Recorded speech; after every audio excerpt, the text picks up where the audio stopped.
ধলাই উপনির্বাচন এই কিছুক্ষণ আগে আমি আমার ভোট কেন্দ্রে গিয়ে আমি আমার মতামত ভোটিং মেশিনের মাধ্যমে দিয়েছি।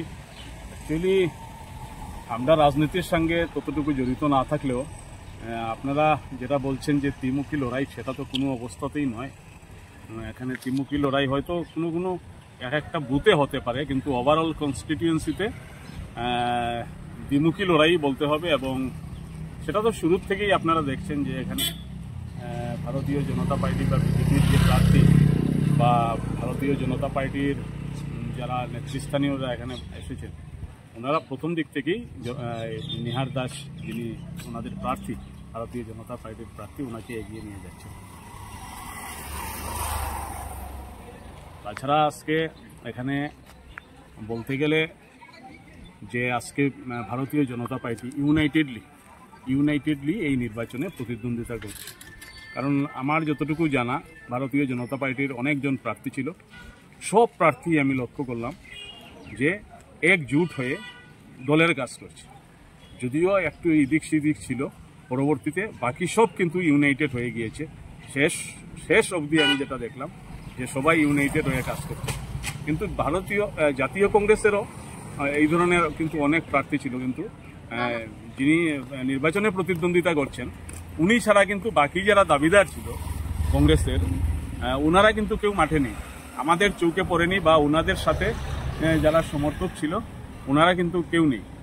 এই মানে আমি আমার অভিজ্ঞতার থেকে বলছি, মানে কংগ্রেসের মধ্যে কিন্তু বিরাট একটা ডিভিশন, মানে 3 ভাগে বিভক্ত হয়েছে। একটা ভাগ কাজ করছে, বাকি 2টা ভাগ কিন্তু বসে রয়েছে এই নির্বাচনে। আর বিজেপির আমি দেখলাম যে সবাই কিন্তু শেষ অবধি, লাস্টটা কিন্তু সবাই মিলে ধরেছে এবং চাপ সৃষ্টি করেছে। আমি ভোটের ফলাফল কী হবে জানি না, তবে আমার যতটুকু ধারণা যে 2016, 2021 এবং এই 24-এর যেটা উপনির্বাচন, কংগ্রেসের কিন্তু তৃতীয়তম পরাজয় আজকের দিনে কংগ্রেস গ্রহণ করতে বাধ্য হবে, কারণ উপায় নেই, ইউনাইটেড হতে পারেনি, জনসাধারণকে গিয়ে ঠিক সেইভাবে বলতে পারেনি। আর আজকাল দেখুন দাদা, এই বাইক র্যালি আর বক্তৃতায় কিন্তু ভোট আসে না। জনগণের দুয়ারে যদি গিয়ে দলের মানুষ, যে কোনো দল হোক, আমি কোনো দলকে সমালোচনা করছি না, যে কোনো দল হোক, জনগণের দুয়ারে যদি গিয়ে না পৌঁছে, জনগণকে যদি কিচ্ছু না দেয়, তাহলে জনগণ এগিয়ে আসে না। আর আজকের তারিখে আপনারা যারা সাংবাদিকরা আছেন, আপনারা লক্ষ্য করছেন যে ধলাই বিধানসভায় উপনির্বাচন হচ্ছে ঠিকই, কিন্তু তেমন কোনো উৎসাহ কিন্তু নেই, কোনো সেন্টারে নেই। আর এইবার আরেকটা আশ্চর্যজনক কথা, আমি সকাল থেকে আমার অনেক বন্ধু বান্ধব বা আমার প্লেয়ার্স, আমি বিশেষ করে স্পোর্টসের সঙ্গে জড়িত, আমার প্লেয়ারদের মধ্যে কিন্তু আমার অনেক মাইনরিটি ক্লাবগুলো আছে, ওদের কাছ থেকে আমি যেটা জানতে পারলাম যে কংগ্রেস যেভাবে আশা করছে যে একচাটিয়া মাইনরিটি ভোট পাবে, সেটা কিন্তু হচ্ছে না। মাইনরিটি মানে আমার যারা বন্ধু বান্ধব বা আমার স্পোর্টসের লোক যারা আছে, তাদের কথা মতো ওরা বলছে যে 20 থেকে 22% ভোট, আরও উঠতে যেতে পারে, কিন্তু 20 থেকে 22% ভোট কিন্তু ওরা বিজেপির প্রার্থীকে দিচ্ছে উন্নয়নের স্বার্থে।